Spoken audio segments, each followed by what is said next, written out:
The same time 25 ವರ್ಷಗಳು ಕಳೆದೋಯ್ತಾ ಅಂತ ಒಂದು ಕಡೆ ತುಂಬ ನೋವಾಗ್ತಾ ಇದೆ.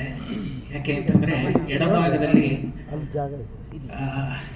ಸೆಂಟರ್ನಲ್ಲಿ ಕೂತ್ಕೋಬೇಕಾದಂತಹ ನನ್ನ ಯಜಮಾನರು ಇವತ್ತು ಅಲ್ಲಿ ಪಕ್ಕದಲ್ಲಿ ಒಂದು ಜಾಗದಲ್ಲಿ ಕೂತ್ಬಿಟ್ಟಿದ್ದಾರೆ ಅನ್ನೋದು ನೋವು, ತುಂಬ ನೋವಾಗ್ತಾ ಇದೆ. ಅಫ್ಕೋರ್ಸ್ ಇಲ್ಲಿರೋ ಪ್ರತಿಯೊಬ್ಬರು ಈಗ ಯಜಮಾನರ ಗುಣಗಾನ ಮಾಡ್ತಾರೆ, ಎಲ್ಲವೂ ಮಾಡ್ತಾರೆ. ಆದರೆ ನಾನೊಂದು 10 ನಿಮಿಷ ನಿಮ್ಮೆಲ್ಲರೂ ಟೈಮನ್ನು ತಗೋತೀನಿ. ಏನು ಅಂತಂದರೆ, ಯಜಮಾನ ಆಗೋದಕ್ಕೆ ಮತ್ತೊಬ್ಬ ವ್ಯಕ್ತಿ ಶ್ರಮ ವಹಿಸಿದ್ರಲ್ಲ, ಆ ನಿಜವಾದ ಯಜಮಾನ ರೆಹಮಾನ್ ಅವ್ರ ಬಗ್ಗೆ ನಾವು ಒಂದೆರಡು ಮಾತನಾಡೋದಕ್ಕೆ ಇಷ್ಟಪಡ್ತೀನಿ. ಅದು 1999. ರೆಹಮಾನ್ ಸರ್ ಅವರು ಸ್ವಲ್ಪ ಕಷ್ಟದಲ್ಲಿದ್ದರು. ರೆಹಮಾನ್ ಸರ್ ಅವರು ಸ್ವಲ್ಪ ಕುಂಟುತ್ತಾ ಇದ್ರು. ರೆಹಮಾನ್ ಸರ್ ಅವರು ತುಂಬ ಅಂದರೆ ಎಲ್ಲೂ ಹೋಗದೇ ಇರುವಂಥ ಒಂದು ಪರಿಸ್ಥಿತಿ ಇದ್ದಾಗ ಯಾರೋ ಒಬ್ಬರು ನಿರ್ಮಾಪಕರು ನಮಗೇನೋ ಒಂದು ಮಾತನ್ನ ಅಂದಾಗ ನಾನು ರೆಹಮಾನ್ ಸರ್ ಹೇಳ್ತೀನಿ, ಅಣ್ಣ ಬೇಡ ಅಣ್ಣ, ಇನ್ನು ಪದೇ ಪದೇ ಇಲ್ಲಿ ಬರೋದು ಬೇಡ, ನೀವು ಹೊರಟ್ಬಿಡಿ.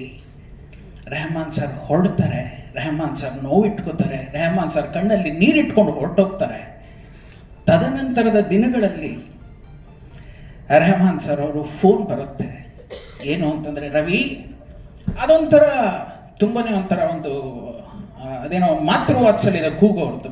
ರವಿ ಅಂತ, ಅಣ್ಣ ಹೇಳಿಣ ನಿಮಿಷ ಬಾಮ್ಮ ಅಂತ ಹೋಗಿ ಎಲ್ಲ ಆದಮೇಲೆ ಈ ಥರ ಒಂದು ಪಿಕ್ಚರ್ ಮಾಡ್ತಾ ಇದ್ದೀನಿ.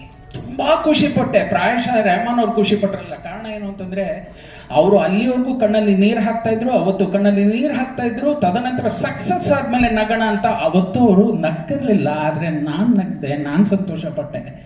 ಯಾವುದಣ್ಣ ಅಂತಂದರೆ, ನಿಮ್ಮ ಶಾರದಮ್ಮ ಅಂತಂದ್ರು. ಅವಾಗಿನ್ನೂ ನಾನು ನಮ್ಮ ಯಜಮಾನ್ರನ್ನ ಯಜಮಾನ ಅಂತ ಕರಿತಾನೆ ಇರಲಿಲ್ಲ. ಯಾಕೆಂದರೆ ಯಜಮಾನ ಇನ್ನೂ ಹುಟ್ಟೇ ಇರಲಿಲ್ಲ. ನಿಮ್ಮ ಶಾರದಮ್ಮ ಅಂತಂದ್ರು. ತುಂಬ ಖುಷಿಪಟ್ಟೆ. ಯಾವಾಗ ಸ್ಟಾರ್ಟು ಹೇಳಿನ ಅಂತಂದರೆ, ಇಲ್ಲಮ್ಮ ಎಲ್ಲ ಆಗಿದೆ, ಮಾತುಕತೆ ಆಗಿದೆ, ಯುಗಾದಿ ಅಂತ ಸಿನಿಮಾ ಹೆಸರನ್ನ ಇಟ್ಟು ಮಾಡ್ತಾ ಇದ್ದೀವಿ. ಖುಷಿಪಟ್ಟೆ. ಒಂದು ದೀಪಾವಳಿ, ಒಂದು ಸಂಕ್ರಾಂತಿ, ಒಂದು ಯುಗಾದಿ, ಇದು ನಮ್ಮ ನಾಡ, ನಮ್ಮ ಸಂಸ್ಕೃತಿಯ ಹಬ್ಬ. ಸರಿ ಸಾರ್, ನಿನಗೆ ಫೋನ್ ಮಾಡ್ತಾರಮ್ಮ, ಒಂಚೂರು ಬಿಡುವು ಮಾಡ್ಕೊಮ್ಮ, ಚೆನ್ನಾಗಿ ಹೋಗಿ ಬಂದ್ಬಿಡೋಣ. ಸರಿ ಅಣ್ಣ, ಆಯಿತು. ಅದಾದ ತಕ್ಷಣ ನನ್ನ ಯಜಮಾನ್ರ ಫೋನು. ಏನೋ ಅಣ್ಣ, ರೆಹಮಾನ್ ಸಿಕ್ಕಿದ್ರೇನೋ? ಸಿಕ್ಕಿದ್ರಣ್ಣ. ಏನು ಹೋಗ್ತಾ ಇದೆಯೇನೋ? ಹೋಗ್ತಾ ಇದೀನಣ್ಣ. ಇಷ್ಟೇ. ನಾವು ನಮ್ಮ ಸಾರ್ದು ಫೋನ್ ಬಂದರೆ ಏನಿಲ್ಲ, ಪ್ರಪಂಚ ನಮಗೆ ಶೂನ್ಯ. ಅವ್ರು ಎಲ್ಲಿ ದಾರಿ ತೋರಿಸ್ತಾರೋ ಆ ದಾರಿನಲ್ಲಿ ಓಡೋದಷ್ಟೇ ನಮ್ಮ ಕರ್ತವ್ಯ. ಹೋಗ್ತಾ ಇದೀನಣ್ಣ. ಸರಿ ಆಯಿತು. ನಾನು ರೆಹಮಾನ್ ಸರ್